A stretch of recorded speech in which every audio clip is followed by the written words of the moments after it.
예, 창세기 2장 25절 아담과 그의 아내 두 사람이 벌거벗었으나 부끄러워하지 아니하다. 그래서 오늘 이 시간에는 부끄럽다라는 단어가 있고요. 또 하나는 이름을 짓는 것에 대해서 말씀을 드리려고 해요. 그러니까 성경에서 말하는 이러한 부끄럽다라는 단어는 아유 부끄러워 이런 얘기를 하는 게 아니에요. 성경은 이러한 단어를 통해서 하나님과 아담과의 관계가 어떠한 상태인지를 이러한 단어를 통해서 설명을 하고요. 또 하나는 이러한 단어는 종말론적인 표현으로 사용을 하거든요. 일반적인 의미를 보면 이게 대체로 실패로 인하여 자기나 혹 신뢰의 대상에 불명예를 당하게 하는 게 일반적인 사전적인 부끄럽다라는 단어의 의미예요.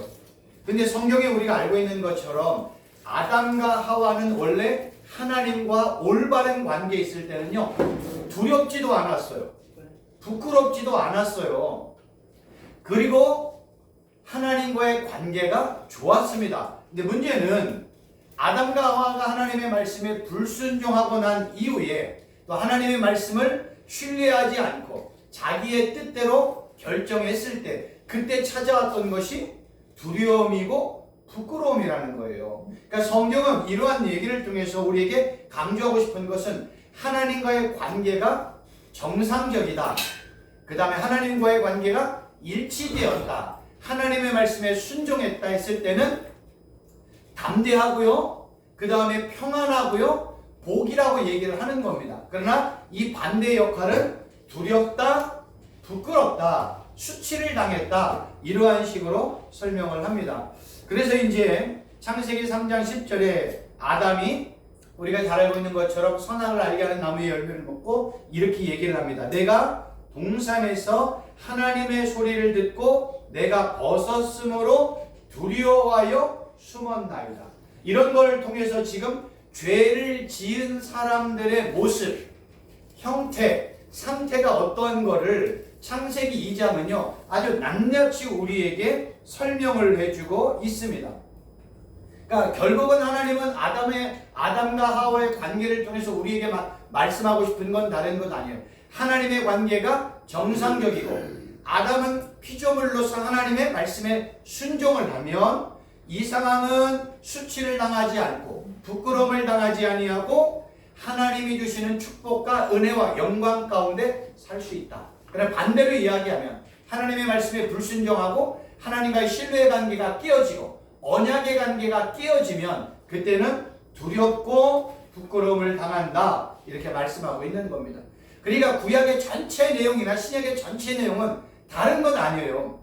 하나님 예수님 믿어라. 하나님과 예수님의 말씀에 순종하라. 하나님과 예수님만 의지하라. 예수 그리스도 안에 거하라. 구약적인 표현은요. 하나님과의 언약을 지켜라. 그래서 그러한 표현은 뭐예요? 듣고 지키고 행하고. 이게 창세기를 넘어서 출애굽기, 레위기, 민수기, 신명기, 여호수아, 사사기까지 모든 내용들을 종합하면 하나님의 말씀을 청종하고 듣고 그 말씀대로 지켜 행하면 그 관계는 복이다 이렇게 얘기해요. 그걸 다른 말로 표현하면 그게 의야 이렇게 얘기하는 거예요. 성경이 말하는 공의, 의는 다른 것 아니에요. 하나님과의 관계가 올바르면 그게 의야. 그걸 다른 말로 표현하면 그러한 관계가 복이야. 이렇게 설명을 한다니까요. 그러면 하나님과의 관계가 어그러졌어. 그건 뭐예요? 불의예요. 그러니까 하나님과의 관계가 끼어졌어. 그건 저주예요. 그러니까 성경은 구약은 하나님과 이스라엘 백성들의 관계가 가기 전에 하나님과 아담과의 관계를 설명을 하는 거예요. 하나님과 아담과의 관계나 하나님과 이스라엘 백성들의 관계는 똑같아요. 하나님과 아담은 언약의 관계잖아요. 에덴 동산에 있는 거 다 먹어? 근데 뭐만 먹지 마. 요거 하나만 먹지 마. 이건 뭐예요? 계약이에요, 계약. 언약이에요. 약속이거든요. 약속이 파기가 되면 하나님의 저주와 심판이 임하는 거예요. 이 아담과 하와의 동일한 이야기를 조금 더 크게 보면 아담과 이스라엘 민족의 전체적인 이야기예요. 똑같아요. 그것도 언약의 관계예요. 그 언약 관계는 조금 더 확대됐어요. 아담과 하와는 선악을 알게 하는 나무의 열매 계약 조건이지만 하나님과 이스라엘 백성들의 계약 조건은 다른 것 아니에요. 뭐예요? 10계명이에요. 10계명을 포함한 613가지의 계명을 지키면 그러니까 십계명과 하나님이 주신 규례, 법도, 율례를 지키며 내가 너의 하나님 되어줄게. 그러면 너는 내 백성으로 살 거야. 너 내 백성으로 살잖아? 내가 보호해줄게. 내가 축복해줄게. 이게 구약 이스라엘 백성들의 관계예요. 신약은 뭐예요? 똑같아요. 언약의 관계이지만 이제는 뭘로 표현해? 믿음의 관계를 통해서요. 너 예수님 믿으면 너는 영생을 얻어 하나님의 자녀가 돼 예수님의 관계로 너는 신부가 되기도 하고 너 예수님의 연합된 지체가 되기도 하고 예수님과 연합된 한 몸 하나가 되는 것, 이런 식으로 설명을 하는 거예요. 그러니까 구약과 신약의 내용은 모두 다 똑같다. 그러면 신약적인 표현으로 수치를 당할 때는 뭐예요? 예수 그리스도를 믿지 아니하면 나중에 예수님께서 하나님 보좌 앞에서 뭐예요? 나 너 모른다. 또 하나는 뭐예요? 예수님을 다른 사람에게 드러내는 것, 자랑하는 것, 선포하는 것을 부끄러워하면 예수님께서 뭐라고 말씀하셨어요? 내가 마지막 때 하나님 앞에서 내가 너를 부인하리라. 내가 너를 부인하리라. 그럼 너는 그 모든 사람 앞에서 수치와 부끄러움을 당할 것이다. 결국 이 부끄러움이라는 얘기는 마지막 예수님과의 관계를 통해서 보면 종말론적인 관계로도 설명하고 있다는 거예요. 그러니까 성경은 이렇게 부끄럽다라는 걸 단순히 사전적이고 문자적인 의미로 우리에게 이야기하는 게 아니라 하나님과 예수님과의 관계 속에서 부끄러움을 당하기도 하고 부끄러움을 당하지 않기도 하고 수치를 당하기도 하고 수치를 당하지 않기도 하고 이런 식으로 설명을 하고 있다는 거예요. 그러면 이제 그 다음에 넘어가면 창세기 2장 19절 20절 보면 우리가 잘 알고 있는 것처럼 그 하나님께서 아담에게 여러 동물들, 하늘의 새들을 이끌고 가잖아요. 그래서 아담이 동물들과 새들의 이름을 어떻게 짓는지 그러한 들짐승들, 그 다음에 공중에 있는 새들을 아담에게 이끌어가는 그러한 장면이 나오잖아요. 그래서 아담이 이제 하나씩 이름을 명명을 하잖아. 요거는 코끼리, 요거는 뭐 낙타, 요거는 쥐, 요거는 뭐 염소, 이런 식으로 하나하나 이름을 명명을 하잖아. 이름을 짓잖아요. 그러니까 단순히 이름을 짓는다는 의미로만 설명되는 게 아니에요. 여기도 깊은 다른 의미가 숨겨져 있습니다. 여기 보면 아담이 무엇이라고 부르나 보시려고 그것들을 그에게 이끌어 가신다. 여호와 하나님이 흙으로 각종 들짐승과 공중의 새를 지으시고 아담이 무엇라 부르나 보시려고 그것들을 그에게 이끌어 가시니 아담이 각 생물을 부르는 것 곧 그의 이름이 되었더라. 아담이 모든 각 축과 공중의 새와 들의 모든 짐승에게 이름을 주었다. 이름을 부르다. 여기서 이렇게 부르다라는 각 생물을 부르는 것이 곧 이름이, 요 부르다라는 단어의 뜻을 봤더니요, 선포하다, 소환하다, 초대하다라는 의미로 또 뭐 이름을 짓다 뭐 이런 의미가 있어요. 근데 구약 성경에서 이름을 짓는다는 의미는 단순히 이름을 짓는 의미가 아니에요. 내가 어떤 동물이나 어떤 사물에게 이름을 짓는다는 것은 내가 그 동물이나 사물에 대한 통치권, 지배권이 있다는 거예요. 성경은 이름을 짓는 게 바로 그런 거예요. 너 이스마엘을 내가 민족의 이름으로 바꿨어. 아브라함을 아브라함, 사레를 사라. 이렇게 야곱을 이스라엘로 명명을 하잖아. 그럼 그 사람에 대한 통치권, 지배권은 누구에게 있다는 거예요? 하나님께 있다는 거예요. 여러분, 하나님께서 뭐 하늘에 있는 공중에 있는 많은 별들이나 하늘에 있는 모든 것들의 이름을 명명했던 이유는, 그리고 천지를 창조하고 하늘에 있는 것이나 땅에 있는 것들의 이름을 명명했던 이유는 다른 게 아니에요. 이 하늘과 땅의 진짜 주인은 누구라고요? 하나님, 창조주 하나님. 그거를 이야기하고 싶은 거예요. 그러니까 성경은 이 창조의 주인은 누구야? 하나님이야. 그걸 뭐를 통해서? 이 모든 각종 세상에 있는 이러한 이름들 누가 명명했어? 하나님. 그러면 지금도 이 모든 우주 만물에 대한 통치권과 지배권은 누가 갖고 계세요? 하나님. 그러면 그 하나님의 권세, 하나님의 통치권과 지배권을 이제 하나님이 누구에게 지금 양도를 하는 거예요? 아담에게 양도를 하네. 그래서 하늘에 있는 새들과 들에 있는 짐승들을 다 아담에게로 이끌어가게 하는 거예요. 이끌고 가는 거예요. 그리고 이제 아담이 이름을 하나씩 지금 짓기 시작하는 거예요. 왜 하나님께서 아담에게 이름을 짓게 하셨을까? 똑같은 이유라는 거예요. 다른 게 아니라 하나님께서는요, 이 모든 동물들, 하늘에 있는 새들에 대한 통치권, 지배권을 누가 갖고 있다는 거예요? 아담에게 지금 주는 거예요. 그러니까 아담이 이 모든 들짐승들과 공중에 있는 새, 심지어는 뭐 바다에 있는 물고기까지 다 통치하고 다스리고 모든 것들을 장악할 수 있도록 누구에게 주었어요? 아담에게 주었다는 겁니다. 그래서 우리가 잘 알고 있는 것처럼 아담은 이런 통치권과 지배권이 있다고 해서 아담은 창조주가 아니에요. 아담은 피조물이라고 얘기했잖아요. 아담은 뭘로 태어났어요? 땅의 흙, 아파르, 아다마, 땅, 흙, 먼지, 진흙덩어리에 불과한 존재에 생기가 들어가서 아담이 생명체가 되었잖아요. 그러니까 하나님은 지금 아담에게 통치권, 지배권, 모든 장악권을 다 주었지만 그거를 준 분은 누구다? 하나님이다. 이걸 잊어버리면 안 된다는 거예요. 그런데 인간은 이렇게 망각을 해요. 나에게 그런 통치권과 지배권과 힘과 권세가 있으면 내가 뭐가 된 느낌이에요? 하나님이 되었다는 착각을 빠지게 되는 거예요.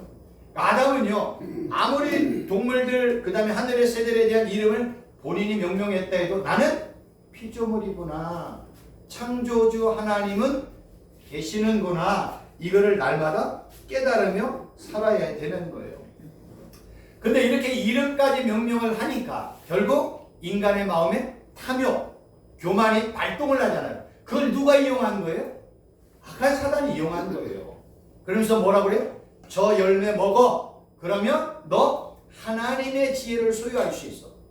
하나님의 지혜를 소유한다는 무슨 의미예요? 너 하나님처럼 될 수 있어. 이 얘기하는 거예요. 내가 직접 새들, 동물들, 들짐승들, 뭐 나무들, 물고기들 다 내가 이름을 줬어. 내가 안 한 게 하나도 없어. 그런 가운데 뭐예요? 악한 사단이 미혹하는 게, 야, 너 지혜만 있으면 하나님처럼 될 수 있어. 그래서 넘어가는 거예요.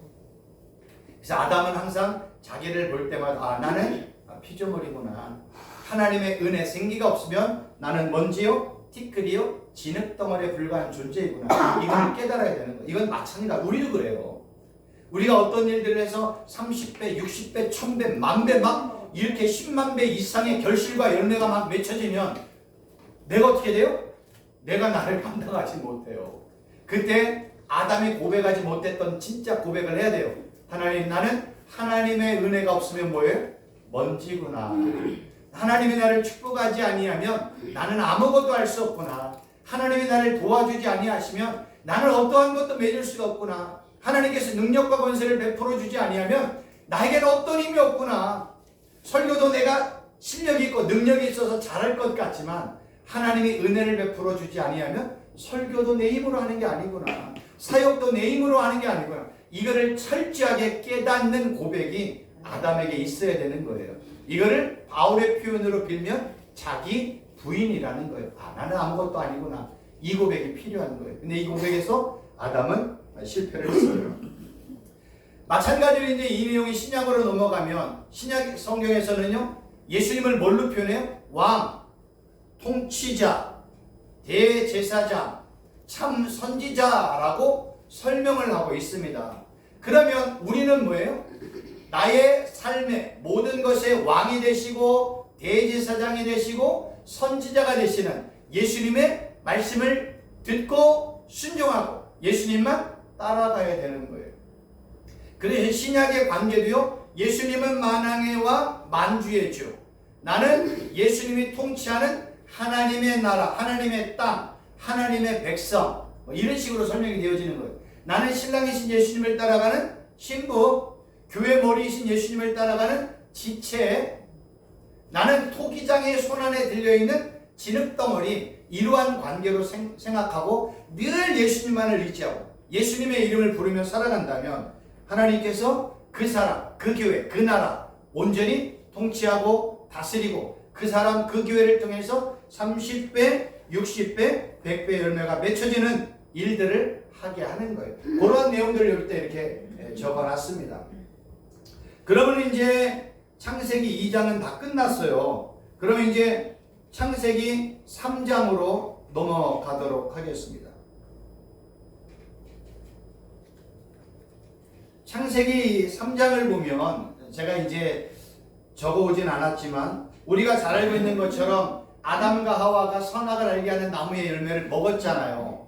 근데 그 먹게 된 배경에는 누가 역사했다고요? 악한 뱀이 역사를 했잖아요. 그거를 이제 설명을 드릴 텐데, 오늘 이제 말씀을 들으면 성경에 보면 뱀의 실체가 뭔지를 우리가 문자를 통해서, 히브리어 단어를 통해서 하나 한번 배워보자는 거예요.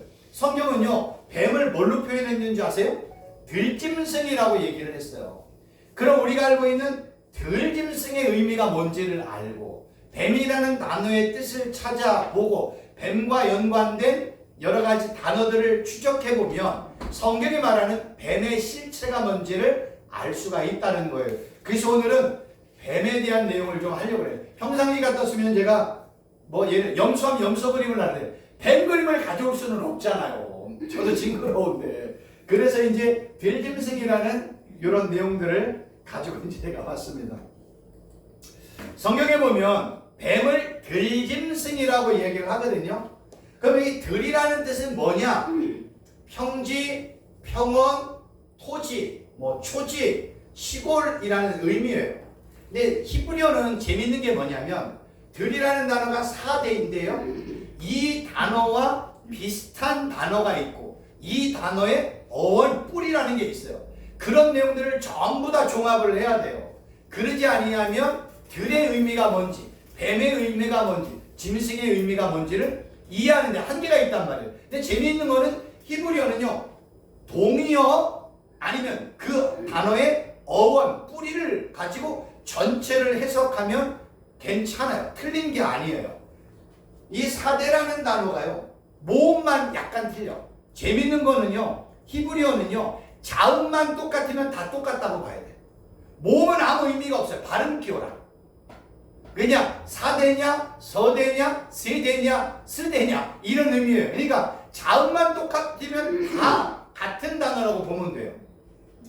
사대와 약간 모음이 틀린 게 쉽다인데 그 뜻은요, 여주인, 부인, 아내라는 의미가 있어요.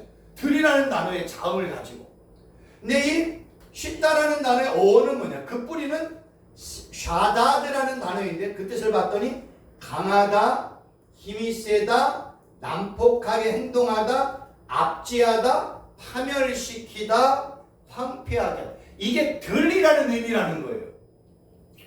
그러면 나중에 이제 또 보겠지만 4대, 쉽다, 샤다드라는 단어를 전부 다 우리는요 통합해서 들짐승의 의미를 설명을 해야 돼요. 먼저 이제 그럼 들을 설명을 했어요. 그러면 이제 짐승을 한번 보자는 거예요.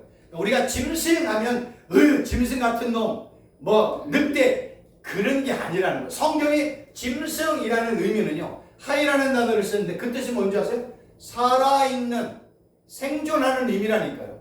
우리가 한글 사전적인 문자적인 의미로 짐승을 보면 이런 단어가 나오면 안 돼. 히브리어는요, 하이라는 단어를 통해 짐승이라고 표현을 해요. 그러니까 살아있는, 생존하는 거예요. 근데 하이라는 단어는 하야에서 유래를 했어요.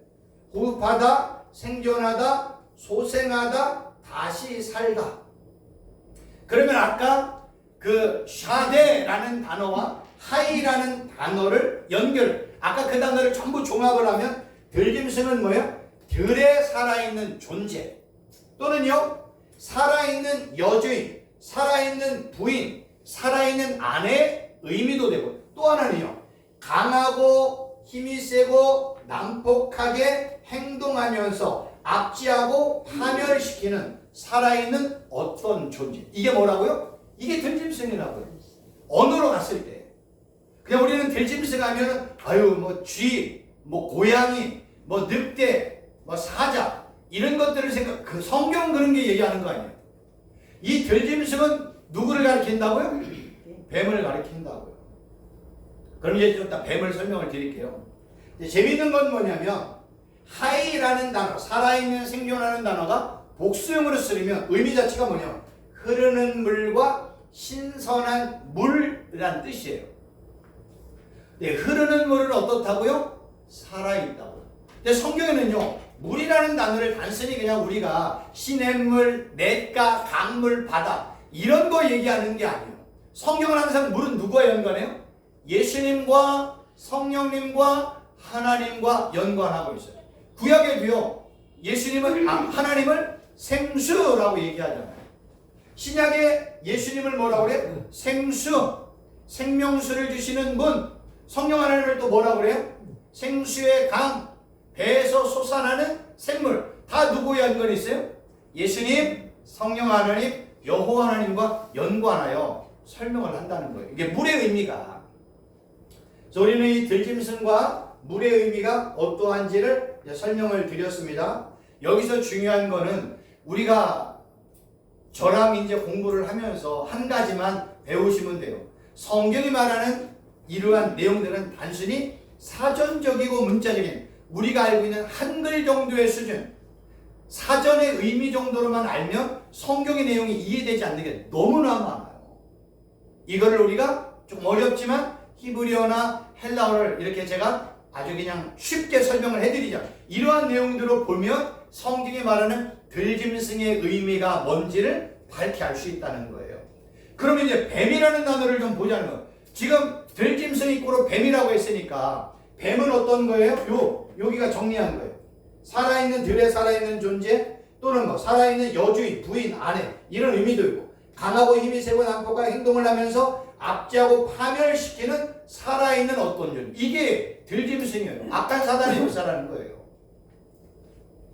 그러면 이제 성경이 뱀이라는 단어가 어떠한지를 좀 설명을 드릴게요. 그냥 우리가 알고 있는 그냥 뱀 그 얘기하는 거 아니에요.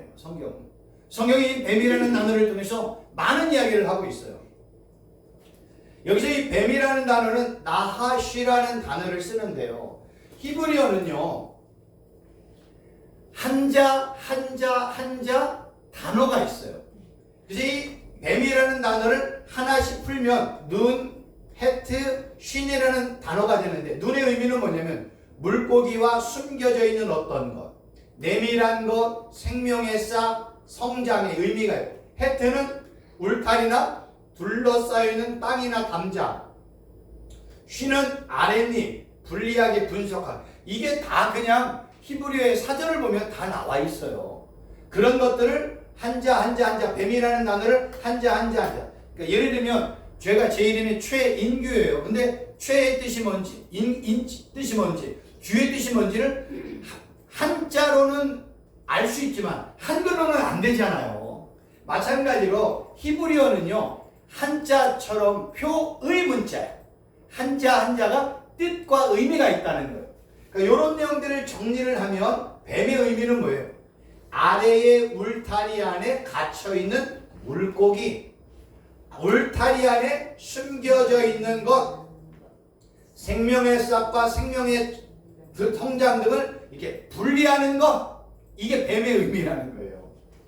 그래서 뱀의 주된 사역은 뭐예요? 생명의 싹과 생명의 성장을 분리해 뭐하지 못하도록, 성장하지 못하도록 끌어내는 거예요. 뱀의 역사가.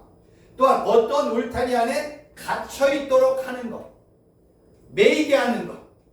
또 하나는요, 뱀의 특징은 은밀하게 행동하고 파괴적인 습성이 있다는 것. 그래서 이 뱀이라는 단어를 통해서 우리가 뱀의 의미가 뭔지를 우리가 이렇게 알 수가 있습니다.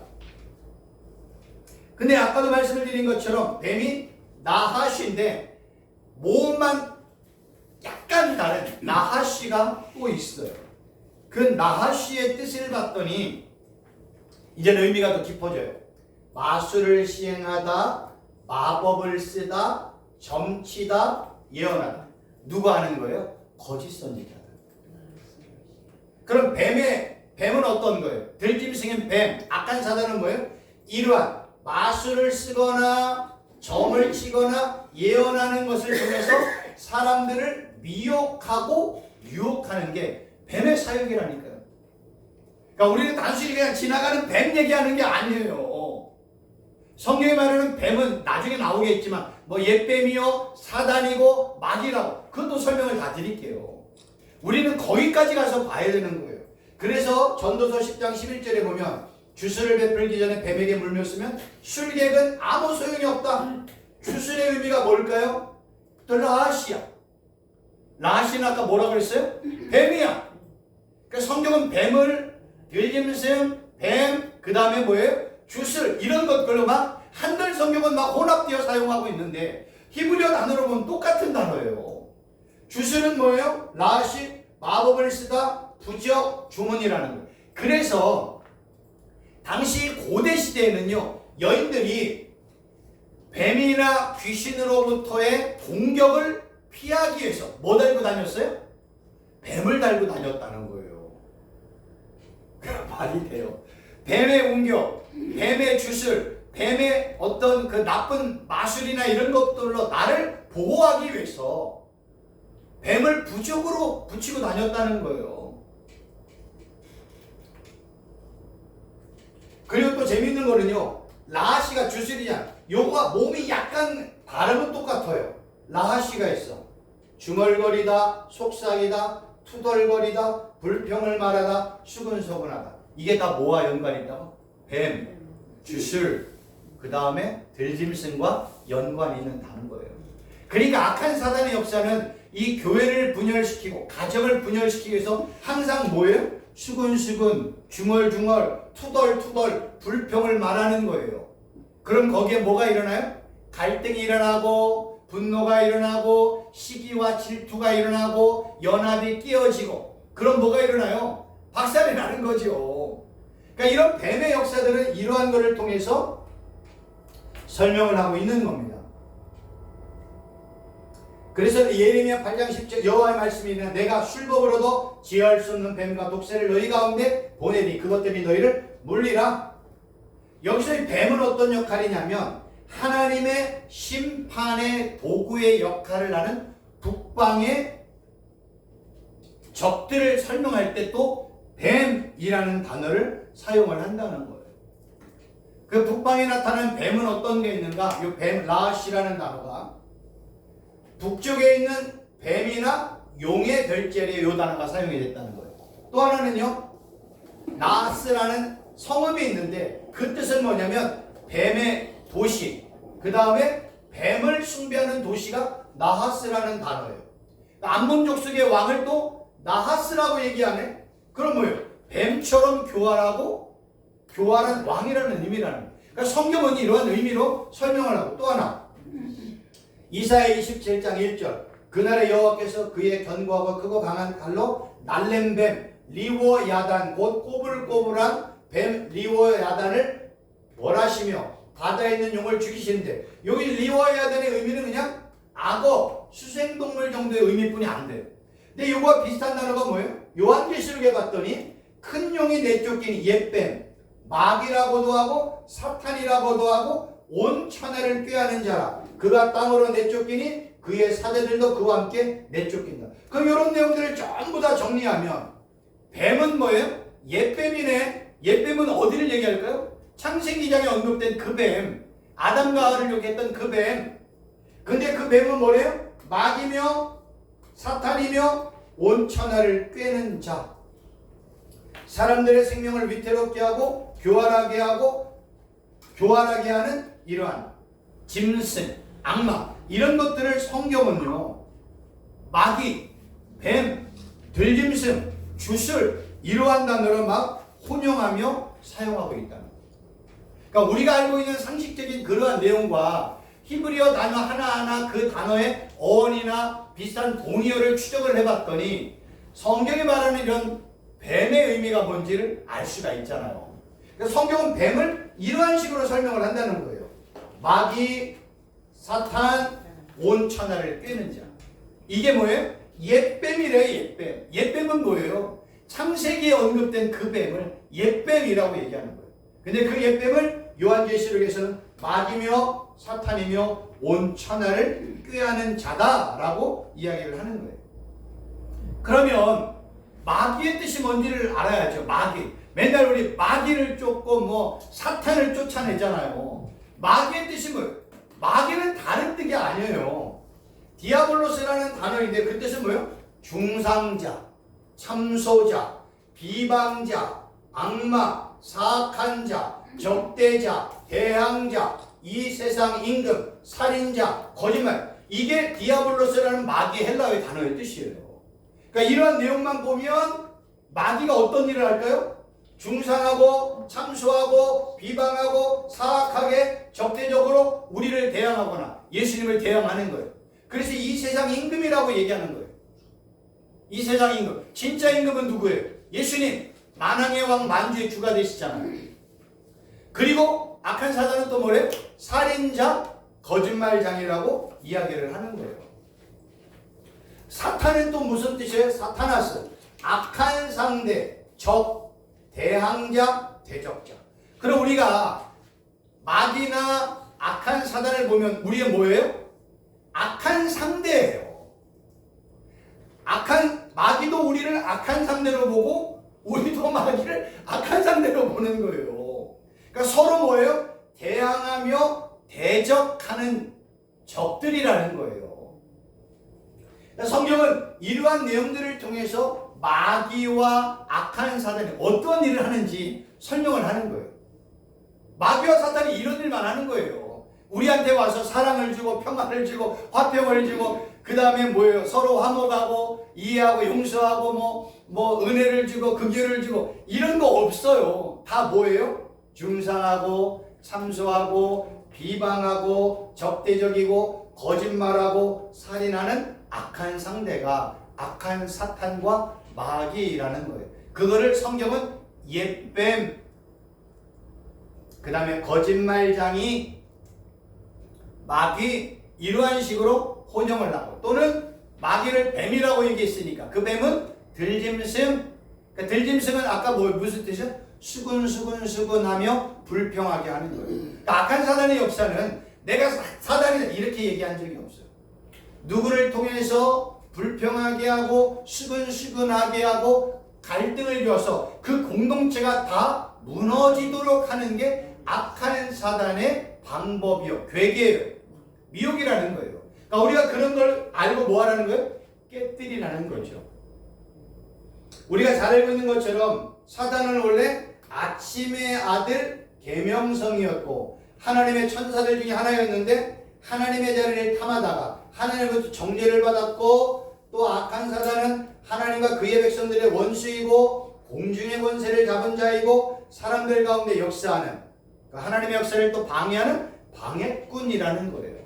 이게 다 성경 속에서 언급된 악한 사단, 마귀, 뱀, 들짐승의 의미라는 거예요.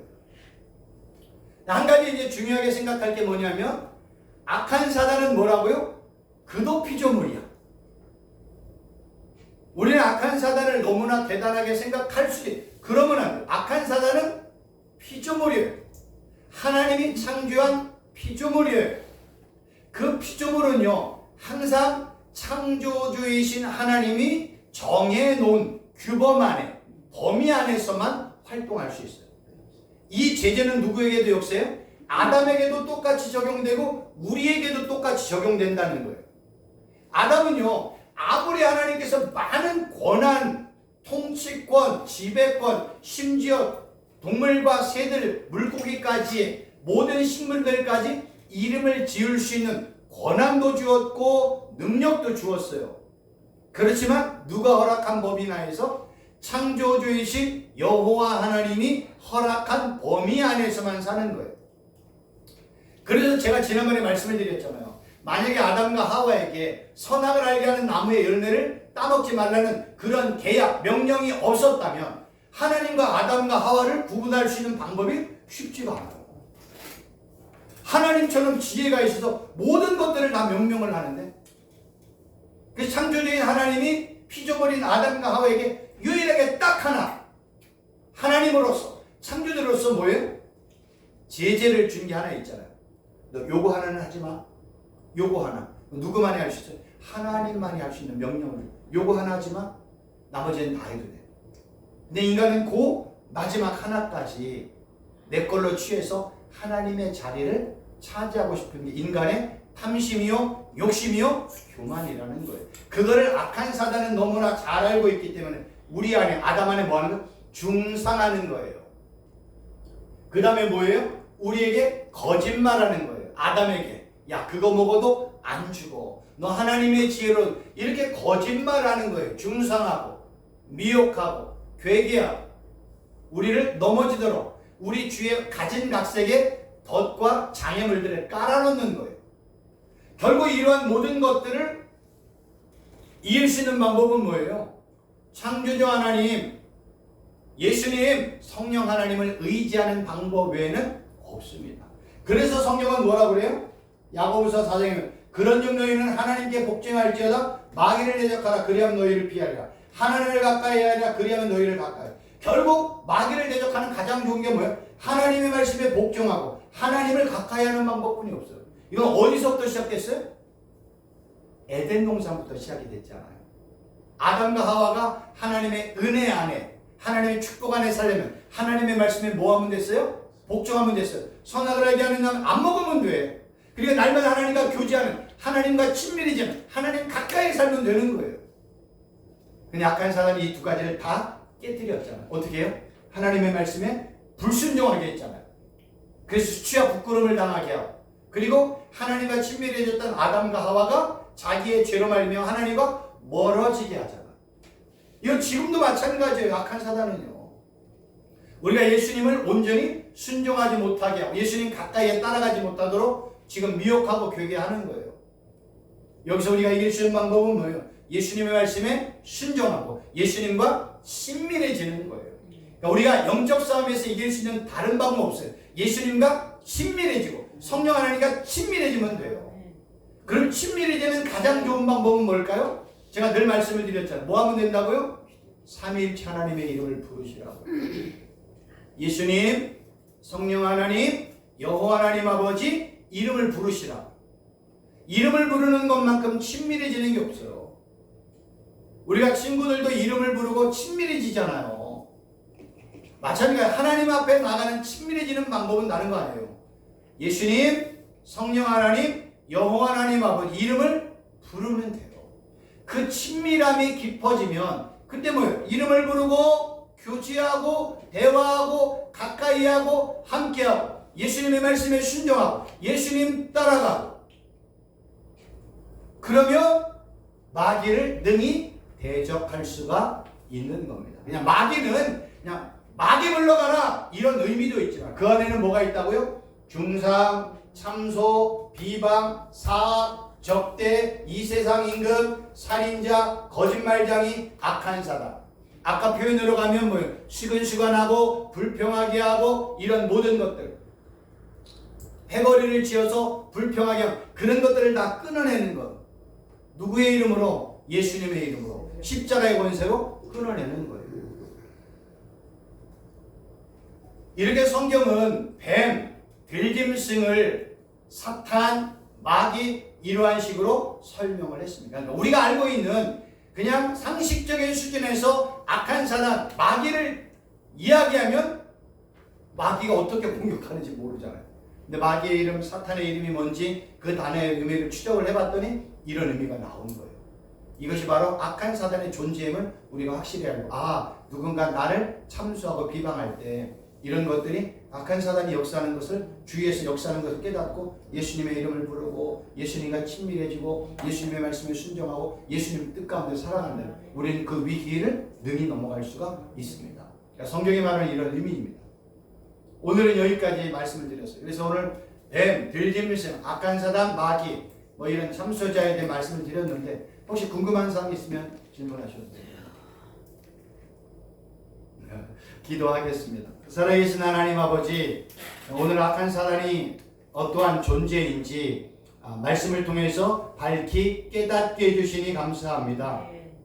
악한 사단의 이 비방, 미혹, 괴계, 이 역사들 하나님 오늘 말씀을 배우는 것처럼 잘 깨달아 하나님의 말씀에 복종하고 예수님과 친밀해지고 성령님과 늘 교제하여 악한 사단의 이 모든 괴계를 단번에 파멸시키고 괴계시키는 그러한 능력과 권세 가운데 살아가는 우리 귀한 목사님들, 되게 하여 주옵소서. 아멘. 예수님의 이름으로 기도하옵나이다. 아멘. 아멘. 수고하셨습니다.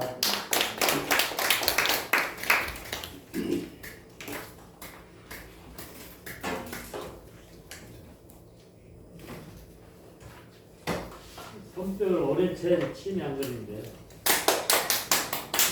감사합니다.